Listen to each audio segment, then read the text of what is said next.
있습니다.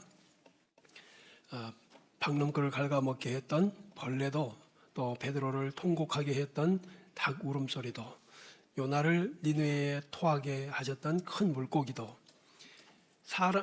이 어그러진 길간, 물질을 향하고 세속을 향해 가는 어그러진 선지자 발람을 깨우치려고 나귀가 말을 하게도 하시는 이가 하나님이셨고 그것들 다 쓰셨습니다. 그러면 우리는 어떨까요? 사람인 우리는 하나님이 안 쓰셔도 될까?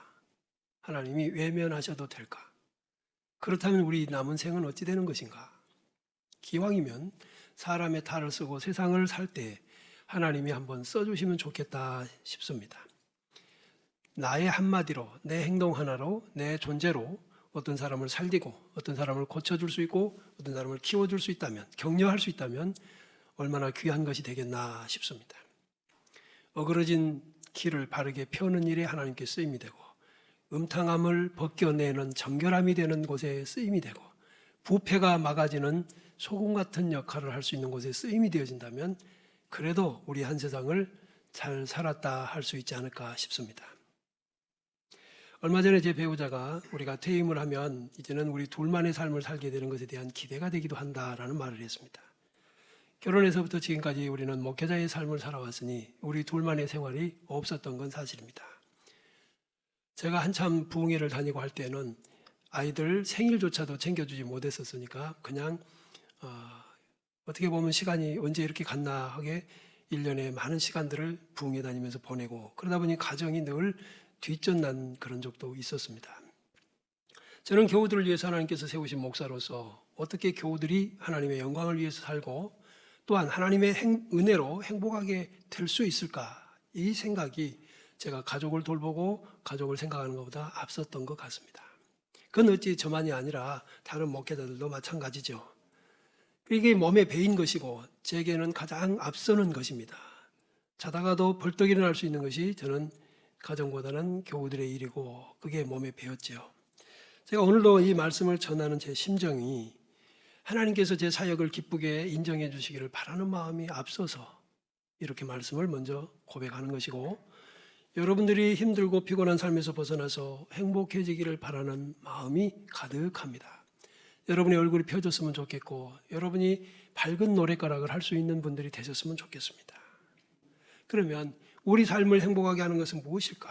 또 무엇이 우리의 삶을 그렇게 힘들게 하고 피곤하게 할까? 어떻게 하면 조금 덜 힘들고 이전보다 더 나은 행복을 누릴 수 있을까? 그런데 우리는 다 욕망이 있습니다. 그 욕망이 행복인 줄 알고 있죠. 욕망이 채워지면 행복해질 거라는 생각을 가지고 끝없이 줄다름 치고 있는 우리 인생이 아닌가 싶은데, 제가 그것을 인정하고 그러십시오, 그거 많이 채워질 수 있도록 기도해 드리겠습니다 하는 게 올바른 목사일까? 그게 갈등이 생길 때가 참 많습니다. 여러분이 바라는 욕망, 더 많이, 더 높이 그렇게 하려고 하는 것에 행복이 있을 거다? 저는 그 기대가 정답이 아니라고 생각합니다. 오늘날 그 한없는 욕망을 향해 치닫던 이들이 낭떠러지로 떨어지는 인생의 추락 소식들을 여러분 많이 보고 들으셨으며 심지어는 이 가운데도 계실 겁니다. 아무리 빠른 차라도 거기 성능에 비해 브레이크 성능이 뒤따르지 못한다면 그 차의 탑승자는 죽는 게 뻔한 일이죠. 그렇죠? 빨리 간 만큼 빨리 멈출 수 있어야 될 텐데 인간의 욕망은 멈춰지기가 쉽지 않은 것 같습니다. 그러나 오늘 저는 이 말씀으로 우리 교우들이 더 빨리 행복해질 수 있는 비결이 여기 있다고 믿고, 과연 여러분이 아멘 하고 들으시면서 하나님이 정말 기뻐하시는 시간이고 우리도 하나님께 많은 은혜를 받아서 내 자신을 한 번 더 수정하는 시간이 되었으면 좋겠습니다. 우리가 믿는 하나님, 우리를 예수 그리스도 안에서 구별하여 부르시고 자녀로 삼으신 하나님 아버지께서는 사무엘상 2장에서 밝히신 말씀처럼 우리 사람을 죽이기도 살리기도 하시는 분입니다. 수월에 내리기도 하시고 거기서 끌어올리는 분이시기도 합니다. 또는 가난하게도 부하게도 낮추기도 하시고 높이기도 하시는 분이라는 사실을 믿습니다. 가난한 자, 도저히 소망이 없어 저 흙구덩이의 진토에서 뒹굴고 거기서 마감이 될 것 같은 인생도 하나님은 일으키셔서 하나님의 쓰시는 도구로도 만들 수 있는 분인 것을 성경 역사 속에서 감추지 않고 하나하나 밝혀주심으로 우리가 소망을 갖게 하셨습니다. 우리 하나님은 토기장입니다. 토기장이가 흙으로 여러 그릇을 만든 것처럼 우리 사람을 다양하게 만드셨고 쓰기에 합당하게 하셨는데 잠언 16장에 보니까 여호와께서는 악인도 악한 날에 적당하게 만드셨다고 말씀하셨습니다. 그러니 여기 있는 우리도 하나님이 모종의 의도를 가지고 우리를 만드신 것을 믿으시기 바랍니다. 드라마 오징어 게임이라는 거 저는 다는 못 봤습니다만은 그게 세계적으로 유명해졌죠. 우리나라 작품으로서. 근데 그 속에 그 내용이 뭐냐면 아주 어마어마한 상금을 걸어놓고 이것을 차지하기 위해서 여러 게임들을 하는 그런 과정들인 것 같아요. 근데 그 속에는 서로를 속이고 서로를 죽이고 네가 죽어야 내가 살고 니들이 다 없어야 내가 저걸 받고 이거잖아요. 이게 바로 뭐냐면 무한 경쟁이에요. 아무도 믿을 수가 없고 아무도 협력할 수가 없잖아요. 한 사람만 남아야 되니까. 그런데 보세요. 거기에 참여한 이들의 목표는 다 똑같아요. 다 똑같아요. 여러분, 지금 여기 계신 여러분들도 목표가 다 똑같은데요. 더 좋은 집, 더 좋은 차, 더 좋은 신분, 그렇죠? 다 똑같아요. 모든 교인들이 다 그렇고 안 믿는 세속인들도 다 그럴 겁니다. 서울 기왕이면 서울 강남의 타워팰리스가 어떻게 생겼는지 모르지만 거기 갔으면 좋겠다. 아파트 입구에서 자동차가 쑥 올라가고 내 거실 옆에가 자동차가 올라온대요. 여러분 비행기 1등석 타보셨나요? 저는 텔레비전에서 구경을 했어요. 제가 제법 외국에 가보긴 했지만 항상 이코노미석, 그것도 미리 끊어서 싼 데 끊자 해가지고 저 뒤에 화장실 앞에 급할 때는 아주 좋습니다. 거기가. 그거. 그런데 말입니다. 기왕에 우리에게 1등석 탈 수 있는 환경이 주어진다면 얼마나 좋겠어요? 좋겠죠? 미리 그렇게 겸손할 필요는 없습니다. 아니 실제로 주어진다면 좋겠죠. 정당한 방법으로 하나님 채우시는 길을 얻을 수 있다면 더 좋겠지요. 그런데 우리는 모두가 한 가지의 목표를 가지고 달려간다 그 말이에요. 그 속에는 무한 경쟁이 있어서 우리를 불행하게 만듭니다. 우리를 긴장하게 만들고 협력하지 못하게 만들고 서로가 서로를 믿지 못하게 만들죠. 오늘 본문에는 그 여러 가지 종류의 인간을 큰 집에 있는 그릇으로 비유하십니다. 특별히 이것은 큰 집은 교회로 보십니다. 교회 안에도 이렇게 다양한 사람들이 있다. 그런데 그건 경쟁 구도가 아니어야 된다는 것을 말씀하죠. 이것은 남과의 경쟁이 아니라 자신과의 경쟁인 것을 여기서 말씀하세요. 재질이 변해라, 크기가 변해라고 말씀하신 게 아니라 우리가 누구라도 자기 자신 아무하고도 경쟁하지 않고도 얼마든지 이루어낼 수 있는 자기를 깨끗하게 하는 것만큼은 할 수 있다. 아멘. 내가 깨끗하면 네가 더럽고 네가 깨끗하면 내가 더럽다는 게 아니라 나도 깨끗할 수 있고 너도 깨끗할 수 있다. 이게 교회입니다. 아멘. 그렇다면 이 속에서는 하나님은 나도 쓰시고 너도 쓰실 수 있다라는 것이고, 하나님이 너를 쓰시는 걸 보니까 기쁘다. 나를 쓰시는 거 보니까 기쁘고 감사하다. 우리 그럴 수 있다. 교회는. 충북 괴산에 가면 43.5톤에 해당하는 가마솥이 있다고 합니다. 높이가 2m 200이니까 제 키보다 높고 둘레가 17.8m라고 하니까 한강만 하겠죠. 그런데 이게 얼마나 무거운지 뚜껑을 한번 여는 데만 4천만 원이 든답니다. 여러분 부엌에 있는 솥이 가벼운 거 감사하시기 바라요. 근데 그 가마솥이니까 녹슬지 않게 관리를 해야 되는데 거기에 들어가는 한 해 1년 들어가는 들기름값만 1,000만 원이라는 거예요. 한 군수가, 이거 나쁜 얘기니까 그분 이름은 밝히지 않겠고, 그분이 앞장서서 주민들하고 함께 이제 마음을 모아서 5억 6천만 원을 모았어. 그리고는 2년 동안에 이 솥을 만들었다. 2003년도에. 근데요, 거기다가 한번 밥을 해 먹으려면은 사람이 4만 명이 먹을 수 있대요. 쌀이 한꺼번에 50가마가 들어간대요. 근데 그렇다는 것이고 한 번도 못 해 먹었대요. 왜냐하면 너무나 크니까 열 전달이 잘 안 이루어지고 해서 밥을 짓기도 힘들대요. 뚜껑 한 번 열 때 4천만 원인데 한 번 쌀 안 치고 닫았다가 다시 열면 또 한 번 하면 8천만 원이네. 차라리 굶고 말지. 왜 이 짓을 했냐? 기네스북에다 올리겠다는 것이고, 그 다음에 우리 국민이 화합하자는 뜻이었다는 거예요. 그 일로 지금 분열이 일어나고 있습니다. 자, 제가 왜 갑자기 이 말씀을 드리는가 하면, 무조건 크다고 다는 아니다. 그래서 하나님은 큰 것 갖고 얘기하시는 게 아니야. 그런데 우리는 큰 것에 관심이 많아요. 우리는 큰 것에 관심이 많아. 그러니까 우리가 불행해. 예수를 믿어도 안 돼, 이게. 그런 불행한 욕심을 가지고 기도하겠다는 사람들이 많고, 그것이 옳은 것인 양 축복하겠다는 목회자도 있으니 문제가 되는 것이지. 그런데 여기서 보면 금그릇, 은그릇, 나무그릇, 질그릇이 있는데 자세히 잘 봐요. 눈 씻고 다시 봐보세요. 하나님은 어디에서 나무그릇 보고 너는 나무그릇이니 왜 그 천하냐? 금그릇 되라 말씀하시지 않습니다. 나무그릇이 발벗고 뛰어도 금그릇 될 수 없습니다. 재질의 변화 이룰 수 없어요. 그 다음에 어디에도 큰 그릇 얘기하신 적이 없어요. 딱 하나 있다면 무슨 그릇? 깨끗한 그릇이다. 하나님께서 귀히 쓰시는 사람이 어떤 사람이냐? 어떤 그릇이냐? 그래, 여러분, 사람은 어차피 재질이 처음부터 하나님에 의해서 택해졌던 것처럼 너는 이렇게 쓸 거야 금그릇, 너는 저렇게 쓸 거야 나무그릇 만드신 것처럼 이건 그렇게 돼 있어요, 여러분. 아멘. 아무리 해도 안 되는 거예요. 그리고 이것은 억울한 게 아닙니다. 왜? 금그릇이라고 함부로 쓰는 것도 아니고 나무그릇이라고도 아니고 무엇이냐? 깨끗하면 주인이 언제든지 쓸 수 있다고 하는 것을 말씀하시는 거예요. 그러면 하나님께서는 사람이 어디가 깨끗해야 된다는 것인가?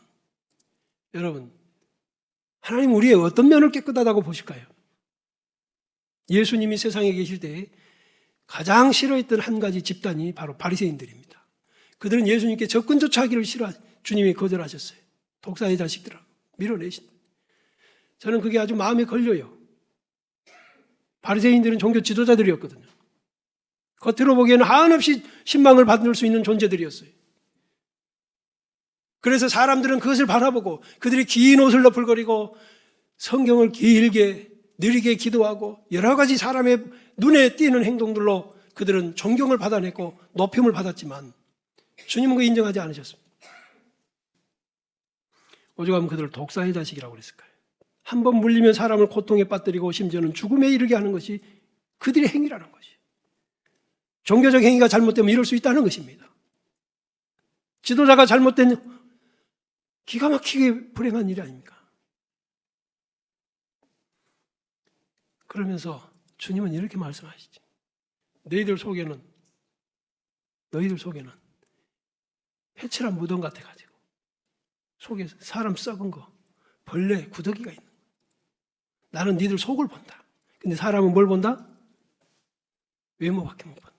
바로 그것이 사무엘상에서 16장에 다윗을 쓰실 때 하나님 말씀하신 거예요. 그 위대한 선지자 사무엘조차도 이세의 아들 7명이 집에 있을 때 그 집을 찾아가서 큰 아들 보고 둘째 아들 보고 셋째 아들 보는데 얼마나 멋있고 용모가 출중한지 이 사람이 바로 이스라엘의 왕이 되겠구나 하는데 하나님은 막으십니다. 너는 그의 용모와 키를 보지 마라. 내가 이미 그를 버렸노라. 내가 보는 것은 사람과 같지 아니하니 사람은 외모를 보거니와 나 여호와는 중심을 보느니라 하시더라. 할렐루야. 아마 거의 지금 여기 계신 우리 교우들 중에 초신자 말고는 거의 이 말씀을 아실 텐데도 불구하고 자기의 중심을 얼마나 깨끗하게 하려고 했느냐. 이게 문제예요. 이 말씀을 거의 다 알 텐데도 하나님이 보시는 중심은 관심이 없고 사람이 보는 외모 갖고느라고. 여기 중심이라고 하는 이 원어의 의미는 속사람, 마음, 의지, 가슴, 영혼 뭐 이런 단어들이 의미입니다. 그러니까 하나님은 우리의 겉사람 보시는 게 아니라는 거예요. 온갖 행동을 유발할 수 있는 마음을 보신다는 것이. 겉과 속을 다르게 꾸밀 수 있지만 하나님이 보시는 것은 속을 보신다.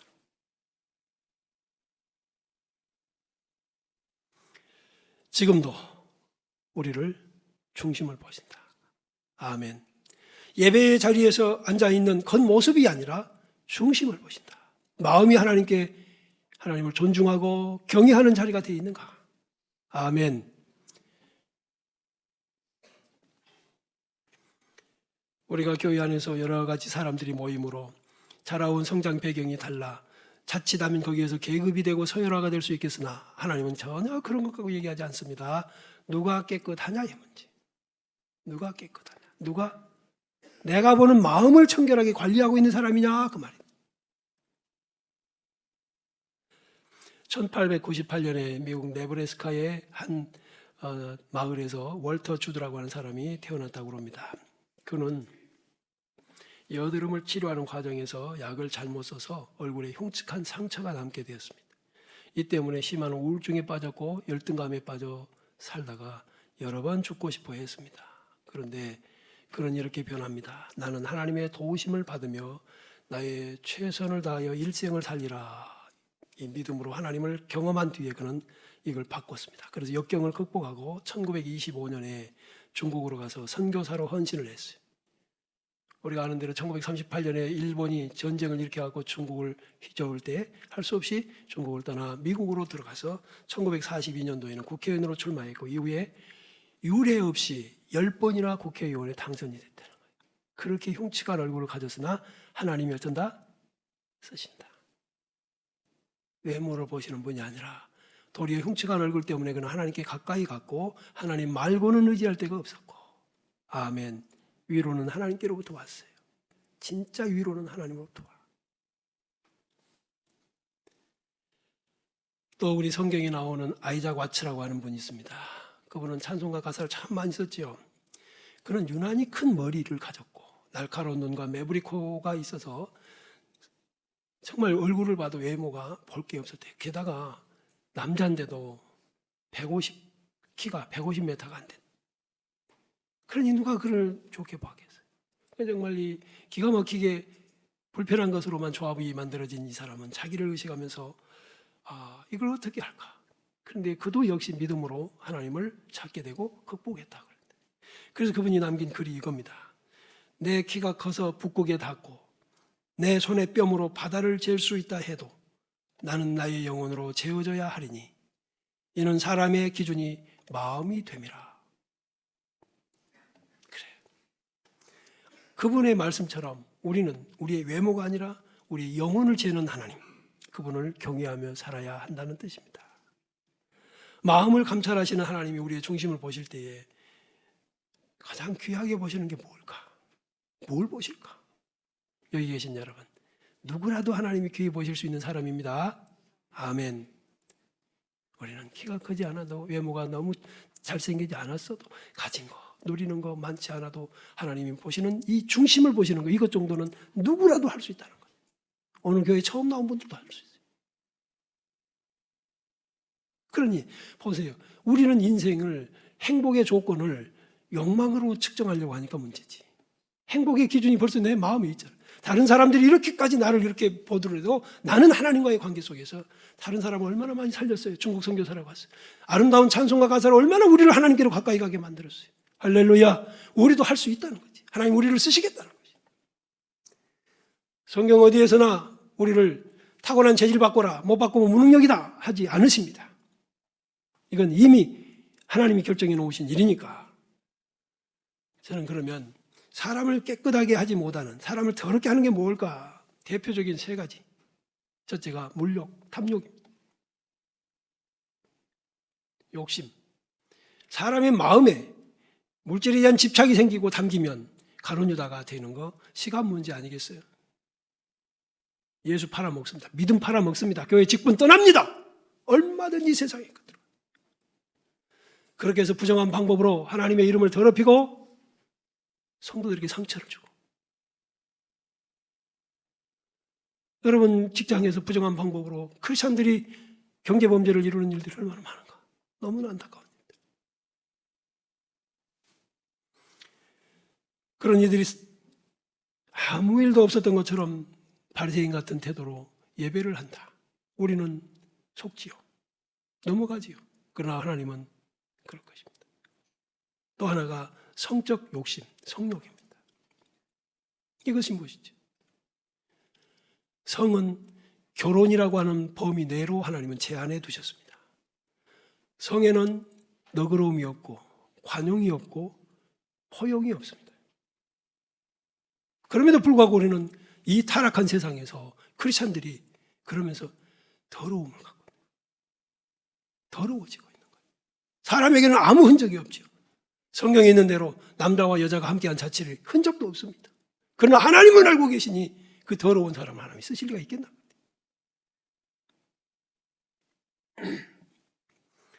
물욕을 넘어선 또 하나가 탐욕입니다. 탐욕은 하나님이 주시지 않은 모든 것을 다 내가 삼고자 하는 욕심, 이기적 욕심입니다. 하나님은 우리에게 지금 필요한 건 다 주신 줄로 믿으시기 바랍니다. 남과 비교해가지고 그러니까 그렇지 내게 있는 것 보면 예수님께서 직접 부르셨던 제자들 다른 사람에 비교해서 부르셨나요? 다른 사람과 비교했더라면 그들은 탈락입니다. 예루살렘에 똑똑한 사람 많고 많이 배운 사람들 다 예루살렘에 있었습니다. 근데 왜 갈릴리 바닷가에서 건지신? 그들이 리더십이 탁월했을까요? 리더십이 뭔지도 모르는 사람들입니다. 그런데 왜 하나님은 그들을 택하셨을까요? 사랑하는 형제와 자매 여러분, 바로 여기에 우리의 희망이 있습니다. 내가 아무것도 몰라도 뭐가 되면 내 마음을 깨끗하게 하면 이런 욕심들 버리고 하나님을 추구하면 하나님 나에게 기회를 주실 것이다. 한때 유명했던 왕 사울, 그를 하나님은 폐위하셨습니다. 세우셨던 분이 폐위하셨습니다. 후회하신다고도 하셨거든요. 그러더니 다윗을 왕으로 세우셨다. 그런 사실은 말씀이 이것입니다. 저는 이 말씀이 우리 모두의 가슴에 남아있기를 바라요. 여러분 사도행전 13장 22절을 꼭 외워두세요. 거기에 보면 내가 이새의 아들 다윗을 만나니 내 마음에 합한 사람이라. 내 뜻을 다 이루리라. 그렇게 하시더니 결국은 그 사람이 후손에서 이스라엘을 위한 구주 예수께서 오게 하셨더라. 아멘. 다윗은요 높아지려고 발버둥한 적이 없습니다. 7명의 형들이 집에서 빈둥거릴 때 아버지는 막내 아들을 곰과 사자가 출몰하는 곳에 내보냈습니다. 가서 내 재산 지켜라. 억울했겠고 불공평했겠지만 그는 그 일로 그저 얼마나 성실했으면 훗날 그의 고백을 따라 아버지의 재산을 축내지 않으려고 사자 앞에서 곰 앞에서 그는 최선을 다해서 지켰습니다. 사람에게 하는 걸 봐도 하나님이 어떤 분인가를 알 수 있을 것 같아요. 작은 일에 충성하는 사람을 하나님은 쓰셔요. 별것도 아닌 것 같은 그 일에 그를 쓰시더니 그는 거기서 자기도 모르는 사이에 성장하고 있었고 하나님의 눈에 들게 되어 있었습니다. 우리가 보내는 시간은 헛된 시간이 아닙니다. 지금도 우리 하나님은 지금 이 시간을 우리의 미래를 향해 쓰실 것인지 보고 계시지 않겠습니까?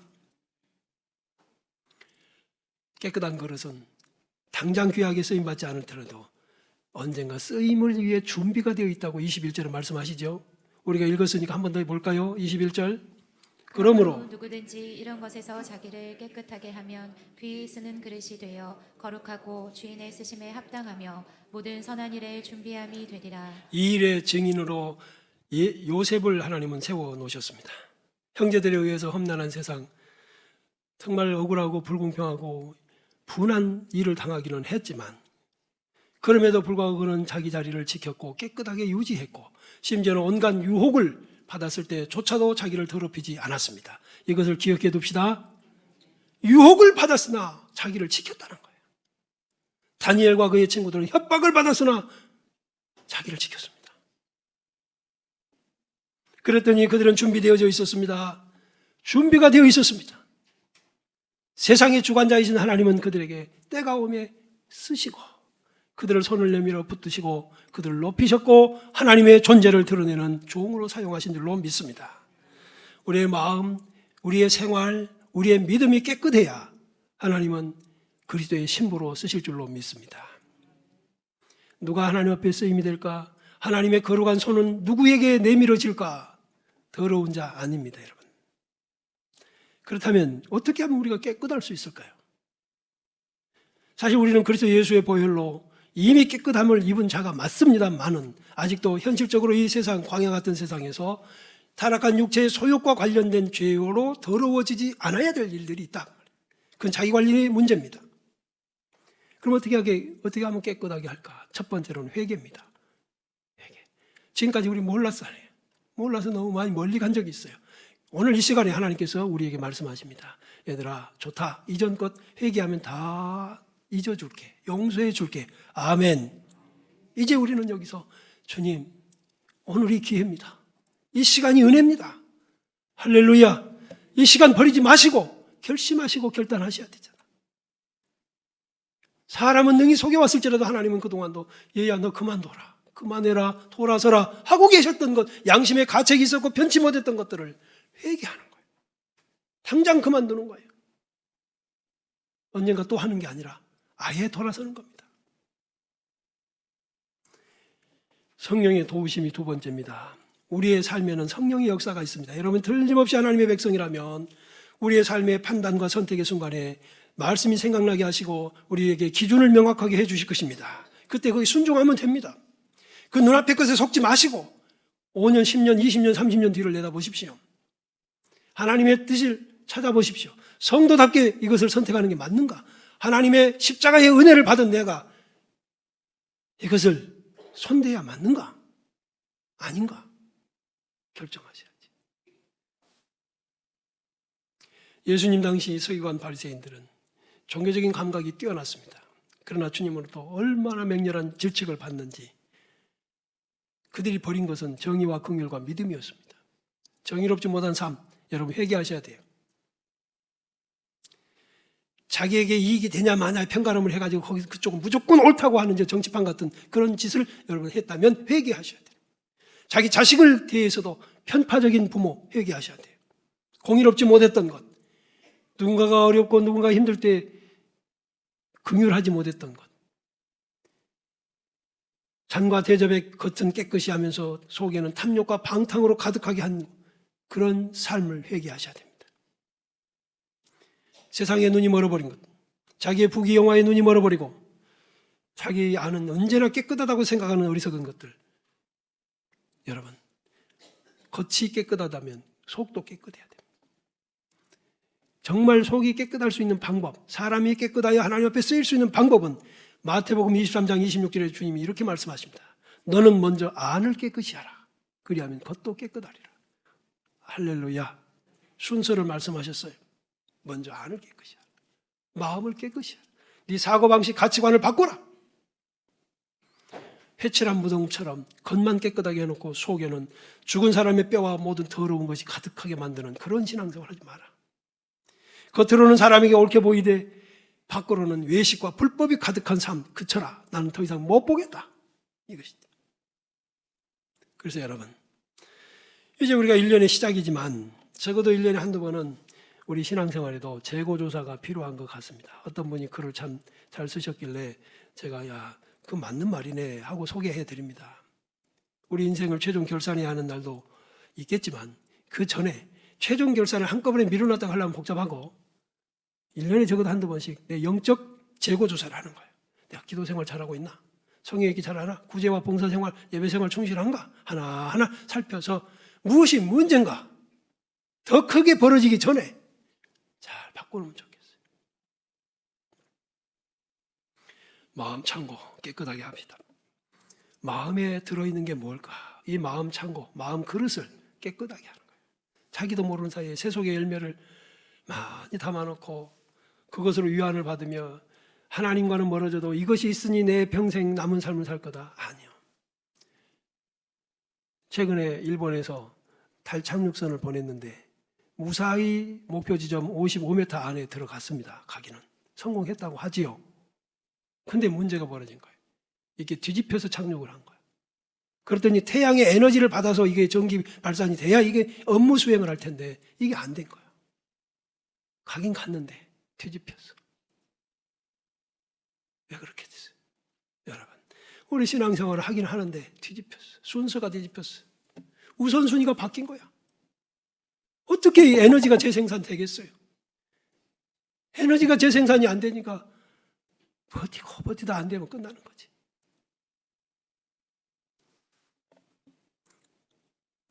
우리나라는 세계에서도 드물게 음식물 쓰레기까지 분리배출하는 나라입니다. 쓰레기가 담긴 그릇이 없는 집은 없을 겁니다. 그런데 말입니다. 아무리 쓰레기를 담아도 그 그릇은 적어도 깨끗하게 하지요. 네. 쓰레기통이라고 마냥 더러울 수는 없습니다. 제가 어느 음식점이든 가면 혹시 화장실을 가게 됐을 때 저는 화장실에서 살펴봅니다. 아, 이 집이 위생관리를 어떻게 하겠나. 화장실 보면 압니다. 화장실이 더럽다고 마냥 더러울 수는 없는 거잖아요. 사랑하는 우리 형제 자매 여러분, 여러분의 가정에 그릇은 몇 개나 있는지 아십니까?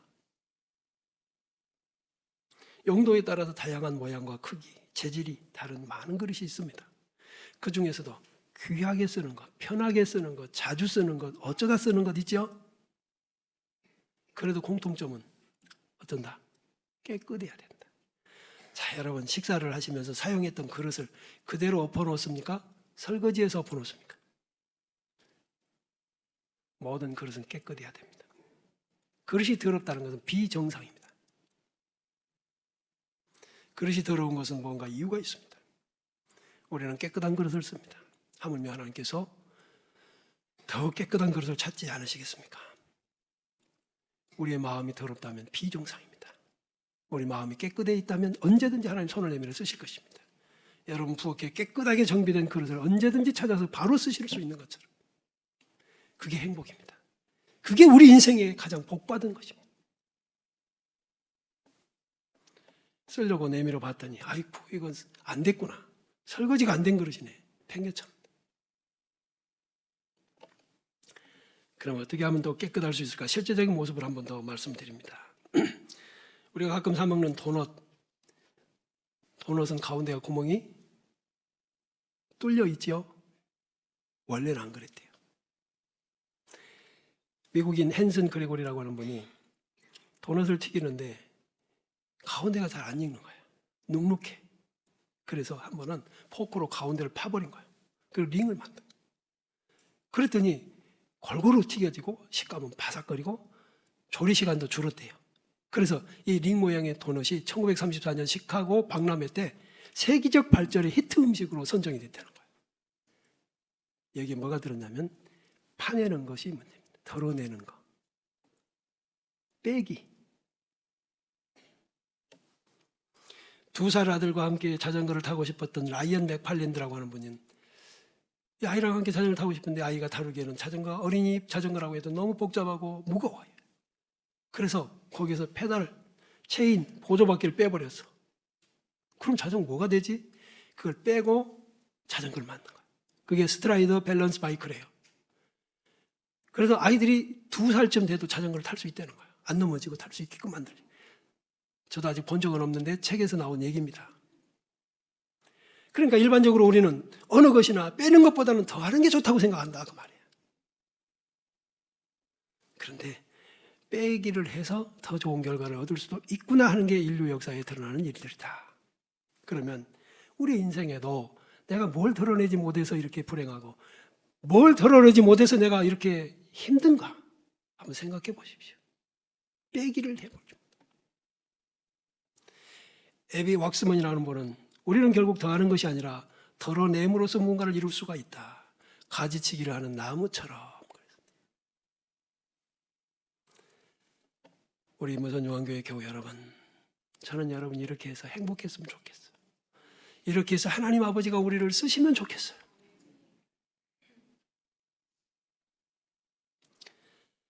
구약성경 사사기 3장 31절에는 이런 말씀이 있습니다. 에훗 후에는 아나세 아들 삼갈이 있어 소몬은 막대기로 블레셋 사람 600명을 죽였고 그도 이스라엘을 구원하였더라. 딱 한 줄로 소개된 삼갈이라고 하는 사사의 소개 장면입니다. 이게 마음에 와 닿았습니다. 야, 한 줄로 삼갈이라고 하는 사사를 하나님이 이렇게 소리를. 그래도 그는 대사자가 아니래도 하나님께 귀히 쓰임받은 사람이었어요. 얼마나 감사합니까? 우리의 이름이 생명책에 기록된다는 거, 하나님의 기억하시는 바가 된다는 거 얼마나 감사할까. 단 한 줄로 요약이 될지라도 하나님 앞에 쓰이기만 한다면 얼마나 좋을까. 어떻게 하면 된다고요? 큰 그릇? 아닙니다. 재질이 바뀌어지는 거? 아닙니다. 우리가 할 수 없는 겁니까? 어려운 겁니까? 정말 꿈에도 생각할 수 없는 것들인가요? 아니잖아. 아니죠. 지금도 할 수 있는 거예요. 세상에서 가장 쓸모없는 그릇은 더러운 그릇입니다. 세상에서 가장 쓸모있는 그릇은 깨끗한 그릇입니다. 언제라도 쓸 수 있게 설거지가 된 그릇, 깨끗한 그릇이 가장 귀한 그릇입니다. 한 세상을 목사로 살아온 저도 솔직히 말해서 제 안에 욕심 많았습니다. 저도 부흥시키고 싶은지. 최근에도 어떤 장로님 가족이 와서 교회를 다니겠다고 제 목양실을 찾아왔고 다니게 해달라고 하고, 그리고 교회도 한두 번 출석을 했을 때 모른 척했습니다. 교회 오면 안 된다. 장로님 교회 오면 안 된다. 결국은 안 나옵니다. 저는 차라리 편합니다. 물론 본교회로 갔는지 다른 교회로 또 떠돌고 있는지는 모르지만 저는 욕심 죽이고 부흥을 안 할 용기를 가진 목회를 하기가 쉽지가 않더라. 쉬운 건 아닙니다. 제 안에 아예 평온한 건 아니었으니까. 저도 들끓었으니까. 4명이면 어디에요? 언젠가는 한 20명이 오신다고도 했었잖아요. 어딥니까? 그런데 제가 왜 그들을 막았을까요? 그들이 짜증을 낼 정도로 교회 다니게 해달라고 하는데 왜 제가 못 오게 했을까요? 여러분, 큰 그릇보다는 깨끗한 그릇이면 좋겠고, 하나님이 나를 보실 때 네가 몇 명 모인 교회 목사였느냐가 아니라 네가 얼마나 깨끗한 목회를 했느냐, 저는 그게 더 좋은 것 같습니다. 여러분도 그럽시다. 디모데전서 6장에 자족하는 마음을 말씀하십니다. 자족하는 마음을 가지면 경건은 큰 유익이 된다고 그랬어요. 그리고 8절에서는 우리가 먹을 것과 입을 것이 있은즉 족한 줄로 알라고 말씀하세요. 헐벗고 있는 이는 안 계시잖아요. 지금 여기 다 옷 입고 계시잖아요. 옷이 2벌 3벌 되면 막 죄스럽지 않습니까? 부하려고 하는 자들은 시험과 올무와 여러 가지 어리석고 해로운 욕심에 떨어지면서 자기를 찌릅니다. 자기를 찌르. 돈을 사랑하며 일만하게 뿌리라고 하셨습니다. 인생에 있어서 가장 강렬한 열망이 들끓는 시기인 청년 때에도 하나님의 말씀에 의지하고 순종하면 깨끗한 그릇으로 쓰임이 될 수 있다고 시편 119편에서 말씀합니다. 청년이 무엇으로 행실을 깨끗하게 하겠냐? 요셉을 그 증인으로 세우셨습니다. 그 청년의 때, 정욕이 불 끓듯하는 그때, 물 끓듯하는 그때에 그 여인이 자기가 의도한 게 아니라 상대방이 그렇게 했어도 자기를 지켜 깨끗하게 했더니 하나님 쓰시지 않느냐. 교회 여러분, 여기에 계신 여러분, 한 분도 예외가 없습니다. 깨끗한 그릇을 하나님은 찾고 계십니다. 우리가 다 할 수 있는 일입니다. 당장 할 수 있는 일입니다. 마음만 먹으면 할 수 있는 일입니다. 이 귀한 일 미루지 말고 시작합시다. 일어나서 같이